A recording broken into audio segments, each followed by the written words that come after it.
नमस्कार, हमारा नाम है समरीन और आपने देखना शुरू कर दिया है लाइव सिटीज। देखिए, कहा जाता है कि Chhath is not a festival, it's an emotion. यानी कि हम बिहारियों के लिए छठ सिर्फ एक पर्व नहीं होता है, बल्कि हम बिहारियों के लिए छठ एक जज्बात की तरह होता है। और आप बखूबी जानते हैं कि आज छठ महापर्व का चौथा दिन है, यानी कि उगते हुए सूर्य को अर्घ दे दिया गया है। देखिए, हम आपको लगातार बता रहे हैं कि इसी के साथ साथ बिहार में चुनाव की सरगर्मियां भी तेज है। लगातार प्रचार प्रसार चल रहा है और लगातार आपको लाइव सिटीज हर एक वीडियो में बता रहा है कि अलग अलग विधानसभा सीटों से क्या कुछ खबरें निकल के आ रही हैं। हम आपको पूरा का पूरा ब्यौरा दे रहे हैं, हम आपको बता रहे हैं कि कहां पर खेल हो रहा है और कौन खेला कर रहा है। तो आइए फिर एक बार फिर से इसी मुद्दे पर हम लोग बातचीत करेंगे, लेकिन इस वीडियो में हम आपको एक बार फिर से 5 विधानसभा सीटों का हाल बताएंगे। पहली सीट होगी गौराबौराम की सीट, दूसरी होगी कुर्था की सीट, तीसरी होगी सूर्यगढ़ा की सीट, चौथी होगी महनार की सीट और 5वीं होगी मधेपुरा की सीट। तो आइए फिर चर्चा की शुरुआत करते हैं और एक बार फिर से इस मुद्दे पर बातचीत करने के लिए हमारे साथ सीनियर जर्नलिस्ट ज्ञानेश्वर जी हैं। ज्ञानेश्वर जी, प्रचार प्रसार चल रहा है और आज जो पहली सीट है जिसकी हम चर्चा करने जा रहे हैं वो है गौराबौराम की सीट। ये वही सीट है जहां पर दोस्ताना संघर्ष चल रहा है, यानी कि फ्रेंडली फाइट चल रही है। इसका कितना नुकसान आप देख रहे हैं, क्या खबर मिल रही है ग्राउंड से? देखिए समरीन जी, सबसे पहले छठी मैया का आशीर्वाद आपको भी मिले। आज छठ पर्व का समापन हो गया है और आप सीधे चले गए गौराबौराम दरभंगा। बिल्कुल, मतलब मुकेश सहनी की सीट। चुनाव स्वयं मुकेश सहनी नहीं लड़ रहे हैं। क्यों नहीं लड़ रहे हैं यह भी आपको पता है। बिल्कुल, कितने समय में, किस तरीके से अंतिम समय में महागठबंधन में वीआईपी के साथ खेल हुआ और फिर जो कुछ हुआ सब लोग जानते हैं। तो देखिए, गौराबौराम में मुकेश सहनी के भाई संतोष सहनी उम्मीदवार हैं और आपने कहा दोस्ताना फाइट। चुनाव में कोई दोस्ताना फाइट नहीं होती है, सीधी लड़ाई होती है। देखिए, अब तय तेजस्वी यादव को करना है कि वह मुकेश सहनी के भाई की जीत चाहते हैं कि नहीं चाहते। तेजस्वी यादव को तय करना है जी। और तेजस्वी यादव के साहस की परीक्षा भी होनी है कि यदि वह मुकेश सहनी को बड़ा भाई मानते हैं, यदि वह यह मानते हैं कि वीआईपी महागठबंधन में है और यदि वह यह मानते हैं कि मुकेश सहनी के भाई संतोष सहनी ही महागठबंधन के अधिकृत उम्मीदवार हैं गौराबौराम में, तो क्या इतनी ताकत दिखा पाएंगे कि गौराबौराम जाएंगे और कहेंगे कि देखिए, राजद के टिकट पर जो चुनाव में खड़े हो गए हैं अफजल अली खान, वह हमारे उम्मीदवार नहीं है, हमारे उम्मीदवार संतोष सहनी हैं जी। यह कहने का बड़ा रिस्क है, लेकिन क्या इतनी बड़ी चुनौती को स्वीकारने को तैयार हैं तेजस्वी यादव? यह अगले 2-3 दिनों में पता चल जाएगा। यानी कि एक तरफ कुआं एक तरफ खाई तेजस्वी यादव के लिए। आप समझ रहे हैं ना कि किसको नकारना है। बिल्कुल, जबरदस्ती खड़े हो गए अफजल अली खान। लेकिन जबरदस्ती क्यों खड़े हो गए? क्योंकि आपने सिंबल दे दिया था, आप मुकेश सहनी को गच्चा दे रहे थे। ठीक है ना? क्या आपकी लीडरशिप इतनी कमजोर है? तो अब साहस कीजिए। और दरभंगा में मुसलमानों की आबादी क्या है? अली नगर की सीट के बारे में भी कहा जाता है कि अब्दुल बारी सिद्दीकी ने किसी मुसलमान को खड़ा करने की बात कही थी, लेकिन वहां विनोद मिश्रा को टिकट दे दिया गया। और अफजल अली खान जो खड़े हैं, तेजस्वी चाहे न चाहें गौराबौराम से, वह 2020 में भी चुनाव लड़े थे। और आपको पता है 2020 में मुकेश सहनी एनडीए के पाले में थे और गौराबौराम में जीत मिली थी वीआईपी को। ठीक है जी। जीती कौन थी? स्वर्णा सिंह। तो स्वर्णा सिंह इस बार चुनाव नहीं लड़ रही हैं। स्वर्णा सिंह के पति एनडीए में बीजेपी के उम्मीदवार हैं, क्योंकि स्वर्णा सिंह बीजेपी में शामिल हो गई थी मुकेश सहनी को छोड़कर। बिल्कुल बिल्कुल जी। सुजीत सिंह आईआरएस पदाधिकारी रहे, इंडियन रेवेन्यू सर्विस के। तो देखिए, स्वर्णा सिंह की जीत कैसे हुई थी 2020 में? क्योंकि मुकेश सहनी का नाम जैसे ही आगे आता है मल्लाह समाज उत्साहित हो जाता है।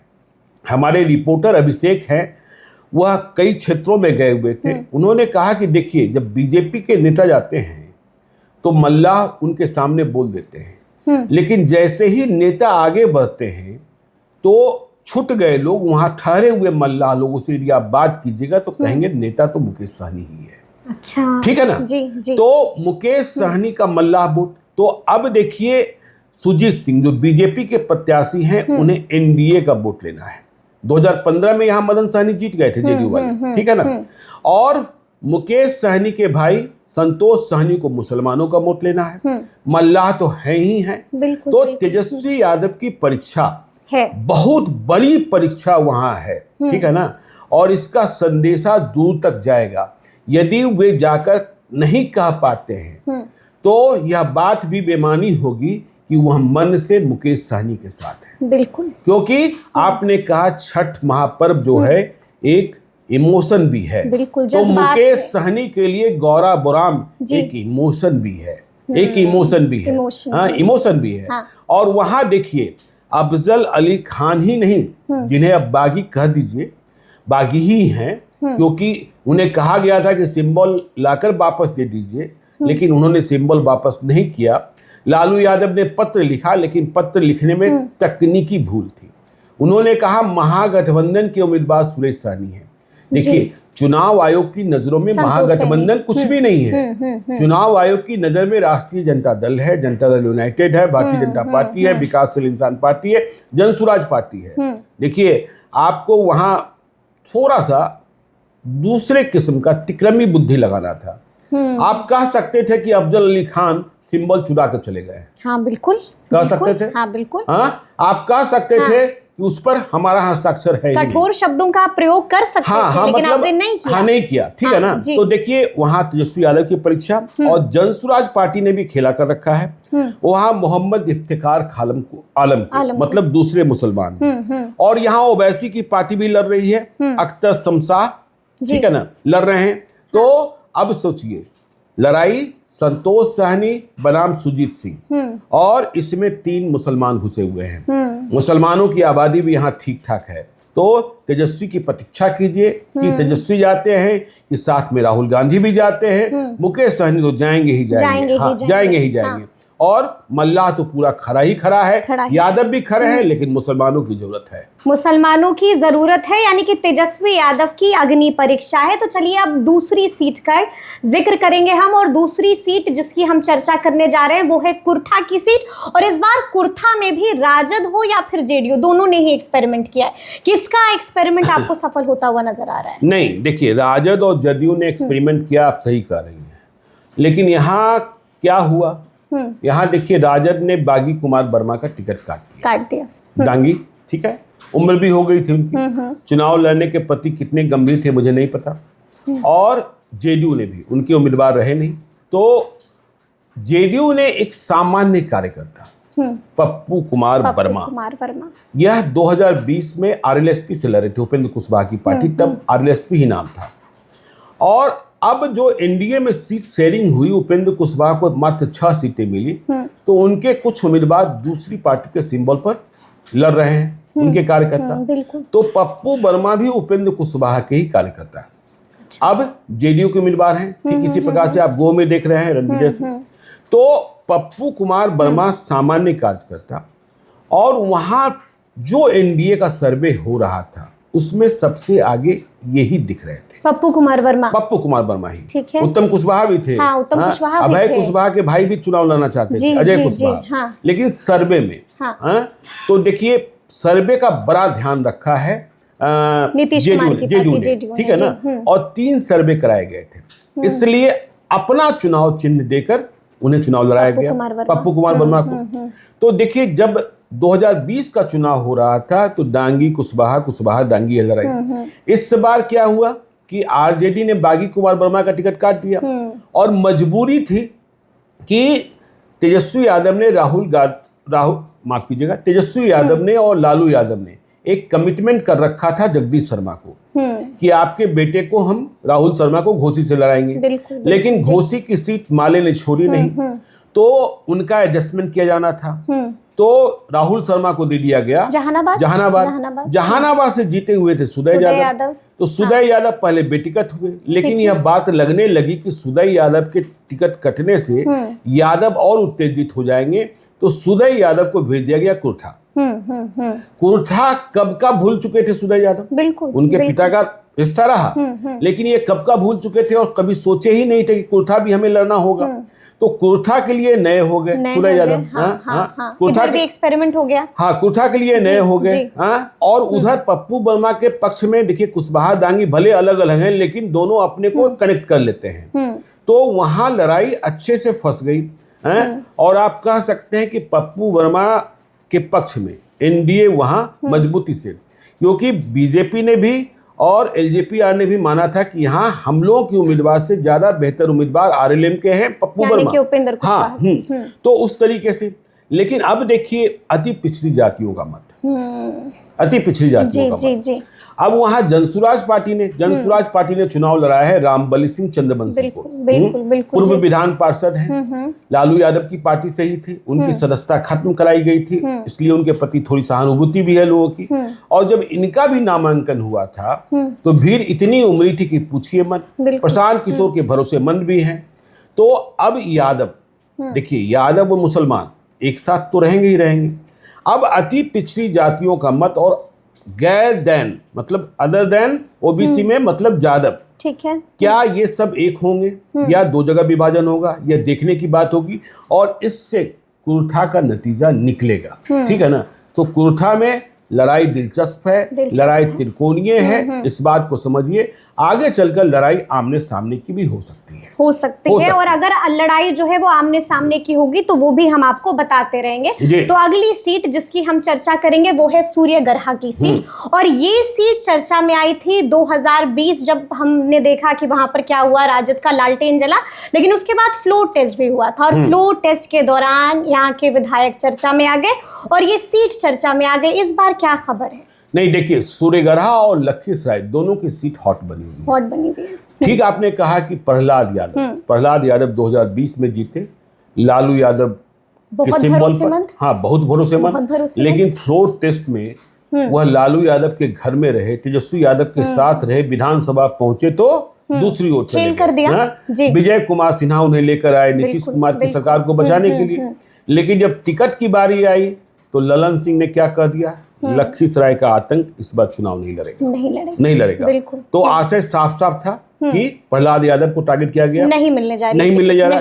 विजय कुमार सिन्हा टिकट नहीं दिला पाए। और देखिए प्रहलाद यादव के साथ घर में एक दुखद घटना भी हो गई, ठीक है ना, बेटे का निधन हो गया डेंगू के कारण।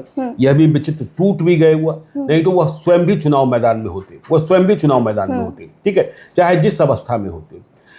तो प्रहलाद यादव गायब हो गए। और जब ललन सिंह ने कहा था कि वह सीट जेडीयू की है, तब बात तय हो गई थी कि वहां रामानंद मंडल ही चुनाव लड़ेंगे, ठीक है। और लड़ाई लेकिन आप याद कीजिए, देखिए कि 2020 में भी यहाँ चिराग पासवान की पार्टी से रविशंकर सिंह उर्फ अशोक सिंह चुनाव लड़े थे।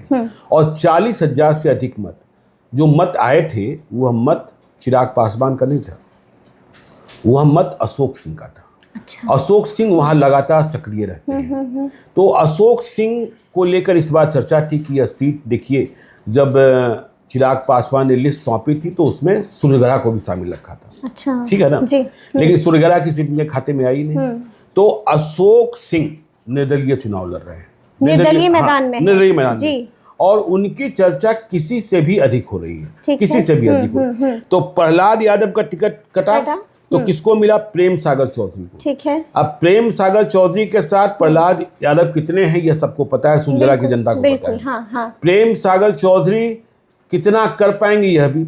और रामानंद मंडल के साथ एनडीए मतलब अति पिछड़ी जातियों का मत है, जेडीयू का विशेषकर, लेकिन वहां भूमियार आबादी भी बहुत ठीक ठाक है। तो अशोक सिंह निर्दलीय खड़े हैं।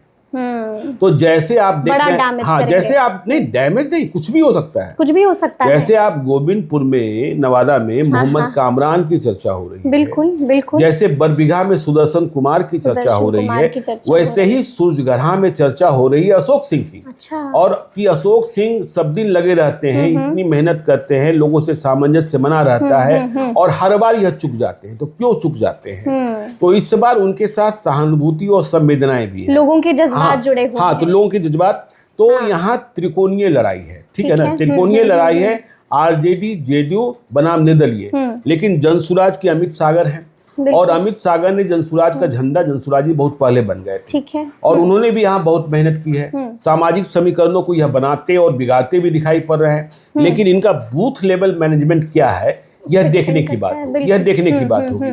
और प्रशांत किशोर कितना वक्त दे पाते हैं, प्रशांत किशोर कितना वक्त दे पाते हैं। और सुजगरा का जो चुनाव है वह कनेक्ट करता है लखीसराय को।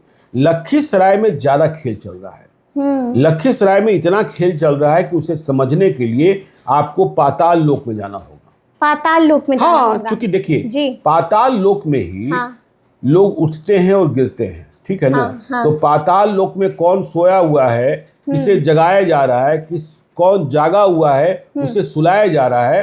तो लखीसराय की चर्चा कभी कर लीजिएगा, तो आपको लखीसराय की कहानियां जो दिलचस्प है वह जरूर बताएंगे, वो जरूर बताएंगे। यानी कि बहुत सारा खेल चल रहा है जमीन पर। तो अगली सीट जिसकी हम चर्चा करेंगे वो है महनार की सीट।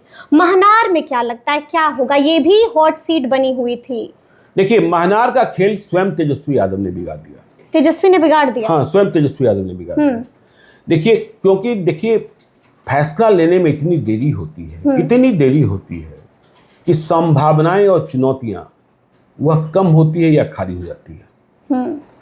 महनार में जेडीयू के उम्मीदवार उमेश सिंह कुशवाहा होंगे, इसमें कोई इफ्वट नहीं था। प्रदेश अध्यक्ष हैं और 2020 में हार गए, लेकिन कभी उन्होंने महनार को छोड़ा नहीं, बिल्कुल। और इतने शक्तिशाली रहे कि लोग कोई भी काम हो उनके पास ही आते रहे, उनके पास ही आते रहे, ठीक है। और कुशवाहा राजनीति के चेहरा रहे, बिल्कुल, लगातार प्रदेश अध्यक्ष रहे।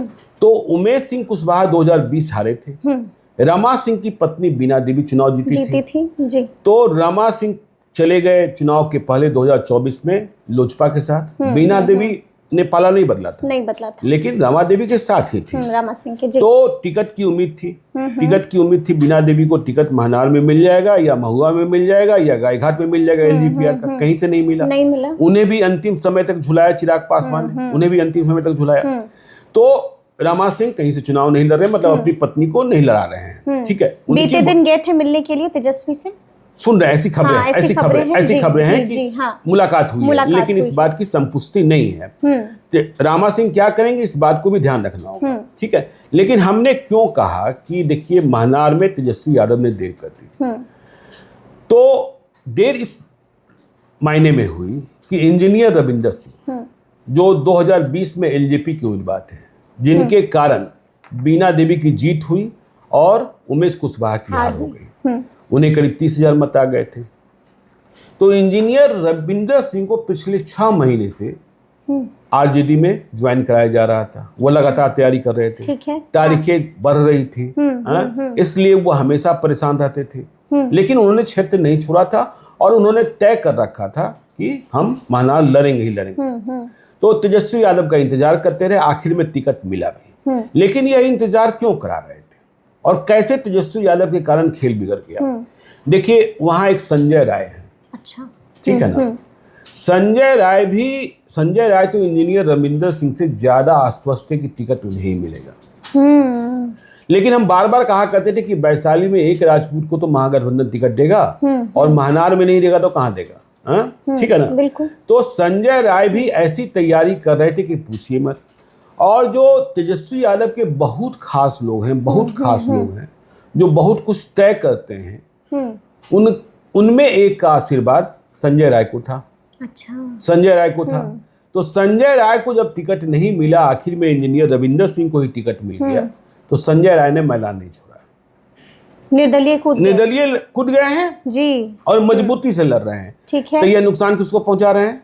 आरजेडी को नुकसान पहुंचा रहे हैं, महागठबंधन को नुकसान पहुंचा रहे हैं। और देखिए एक राजद के पूर्व विधान पार्षद हैं आरजेडी के, जिसे लेकर आरजेडी और तेजस्वी यादव बदनाम भी होते रहे उनके क्रियाकलापों को लेकर। अच्छा, वे भी महनार में और राघोपुर में महागठबंधन को नुकसान पहुंचाने में लगे, वो भी खेल कर रहे हैं जी। लेकिन आरएलजेपी के एक नेता हैं जो इधर के दिनों में महागठबंधन के साथ हैं, ठीक है। आरएलजेपी के, आरएलजेपी पशुपति पारस की पार्टी के, ठीक है, वह भी माननीय है, रहे हैं, हैं, ठीक है ना, इस बात को समझिए। ठीक है। तो केवल संजय राय नहीं, एक विपिन सर हैं, हाँ, बड़ा विपिन सर, फेमस विपिन बड़ा सर, फेमस हाँ, है, हाँ, जी जी, गजब का प्रचार प्रसार कर रहे हैं। तो विपिन सर भी, हाँ, हाँ, तो भाई महागठबंधन का वोट जो है वह कई जगहों पर बंटता हुआ दिख रहा है। और जब लड़ाई राजपूत से ही होनी थी तो उमेश कुशवाहा ने तो अपना हिसाब किताब बना करके रखा था कि भाई राजपूत का मत तो हमें कम ही मिलेगा, जिनसे हमारे निजी रिश्ते हैं उनसे ही मिलेगा। बिल्कुल। तो यहाँ उमेश कुशवाहा बनाम 3 कोनों की लड़ाई है, 3 कोनों की लड़ाई है। जेएसपी ने डॉक्टर राजेश कुमार को उम्मीदवार बनाया है, डॉक्टर हैं, इस बात को आप समझिए। तो मनार की स्थिति है, महानार की ये है कहानी और ये है स्थिति। तो अगली सीट जिसकी हम चर्चा करेंगे वो है मधेपुरा की सीट। और आप बखूबी जानते हैं कि कहा जाता है कि रोम पोप का और मधेपुरा गोप का। इस बार क्या लग रहा है, मधेपुरा क्या कह रहा है? देखिए मधेपुरा, आपने ठीक ही कहा कि रोम पोप का, मधेपुरा गोप का, यहाँ भी खेला हो गया, यहाँ पर भी खेला, यहाँ भी खेला हो गया। शरद यादव के बेटे कैसे रोते हुए, हाँ, शांतनु बड़ा यादव बिलख रहे हैं, हाँ, बड़ा बिलख रहे हैं। हाँ। लेकिन शांतनु यादव बिलख तो रहे हैं, बिलखना स्वाभाविक भी है। शिवानंद तिवारी ने भी प्रतिक्रिया दी। लेकिन शांतनु यादव को अपनी आदतें भी, देखिए शरद यादव जमीन के आदमी थे, बिल्कुल सड़क पर लड़ते थे। और पता कीजिएगा, शांतनु यादव जब पटना आते हैं, चाणक्य होटल में रुकते हैं, तो चाणक्य होटल से निकलते कितने बजे हैं, जागते कितने बजे हैं, यह नेताओं के संतानों की बहुत बड़ी समस्या है, ठीक है ना। तो वहां फिर से प्रोफेसर चंद्रशेखर को टिकट मिला। चंद्रशेखर के टिकट पर भी इफ बट चल रहा था, बिल्कुल, बिल्कुल सस्पेंस लगातार बना हुआ सस्पेंस चल रहा था। लोग कह रहे थे शांतनु को ही मिलेगा, तो चंद्रशेखर फिर से आ गए। लेकिन जेडीयू में भी खेला हो गया। जेडीयू में क्या खेला हो गया कि जेडीयू में जो आपने कहा रोम पोप का, मधेपुरा गोप का, तो वहां टिकट के 2 प्रबल दावेदार थे। निखिल मंडल, पढ़े लिखे, मंडल फैमिली, बीपी मंडल फैमिली के, नरेंद्र नारायण यादव के भी लगते हैं, मतलब रिश्ते में लगते हैं। तो निखिल मंडल को नीतीश कुमार भी बहुत मानते हैं। निखिल मंडल एक बार जब उदास हुए थे तो मुख्यमंत्री ने मनाया था। अच्छा, हाँ, 2020 हार गए थे, ठीक है, दूसरी बात है, हार गए थे, लेकिन टिकट की दावेदारी उन्हीं की थी। और रोम पोप का, मधेपुरा गोप का, और दूसरे दावेदार थे बउआ यादव, ठीक है। हाँ। तो टिकट इन्हीं दोनों में से किसी एक को मिलना था। और रोम पोप का, मधेपुरा गोप का टिकट मिल गया कविता कुमारी शाह को। जी, हाँ, जी, ये कौन सा, ये कैसे हो इनके गया? पति जो हैं वो प्याज के हथियां हैं, ठीक है ना। अच्छा। अपने क्या चेयरमैन है, क्या है, कविता कुमारी शाह। तो लोग, अब देखिए जो मधेपुरा में ग्राउंड जीरो की खबर है कि कविता कुमारी शाह जेडीयू की उम्मीदवार जरूर हैं, ठीक है ना, एनडीए की उम्मीदवार हैं, लेकिन लोग कहते हैं कविता कुमारी शाह को टिकट नीतीश कुमार ने नहीं दिया है। तो फिर, ठीक है ना जी, नीतीश कुमार ने नहीं दिया है। नीतीश की पसंद नहीं है कविता कुमारी? नीतीश कुमार शायद बहुत नहीं जानते भी, ठीक है ना। ठीक। तो कविता कुमारी शाह को टिकट जेडीयू के कुछ दूसरे नेताओं ने दिया है। तो नीतीश की मर्जी से दिया होगा? नीतीश की मर्जी से ही दिया होगा, इसमें कहाँ शक है, ठीक है ना, इसमें कहाँ शक है। आप लाइफ सिटीज में काम कर रही हैं, लेकिन मालूम हो गया कि भाई ज्ञानेश्वर जी के भरोसे की नहीं है। तो यह भी एक संकट है ना, हाँ, कि ठीक है आप काम कर रही हैं। ये भी मैसेज जा चुका है, ये भी मैसेज जा चुका है कि कविता कुमारी साहब, देखिए कविता कुमारी शाह का तो जो रिकॉर्डेड मैसेज है वह पूरे बिहार में जा रहा है। अच्छा। मैं मधेपुरा का वोटर नहीं हूँ, लेकिन मेरे पास ही रिकॉर्डेड मैसेज आया कि भाई, हाँ, बिल्कुल, हाँ, बिल्कुल, हाँ। तो यह परेशानी होगी, ठीक है। और जैसे ही रोम पोप का, मधेपुरा गोप का में आप यादव को नहीं लड़ाए, संपूर्ण यादव की गोलबंदी हो गई, बिल्कुल हो गई। लेकिन नीतीश कुमार यह मानते हैं कि देखिए अति पिछड़ी, जिसको पचफोरना कहते हैं, यह जातियां यदि उनके उम्मीदवार के साथ हो जाती है तो हम यादव को भी हरा देते हैं। अच्छा।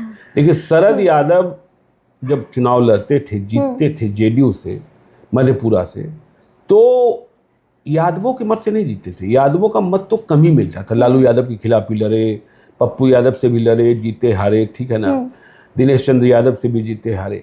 तो शरद यादव को यादवों का मत बहुत नहीं मिलता था, लेकिन यादवों का कुछ मत और अति पिछड़ी जातियों का तमाम मत, और फिर हम हर वीडियो में कह रहे हैं कि तमाम जो चुनौतियां हैं, तमाम लड़ाइयां हैं, लेकिन इसके बाद यह समझिए कि जो बिजली फ्री हुई है और महिलाओं के खाते में जो 10,000 रुपए गए हैं, वह चुनाव के दिन वोटिंग ट्रेंड को बदल सकता है। उस पर नजर जरूर रखिएगा, उस पर नजर रखना होगा जी। कि फिर आगे आगे क्या कुछ होता है। बिल्कुल इसी तरह से आपको लाइव सिटीज बताता रहेगा।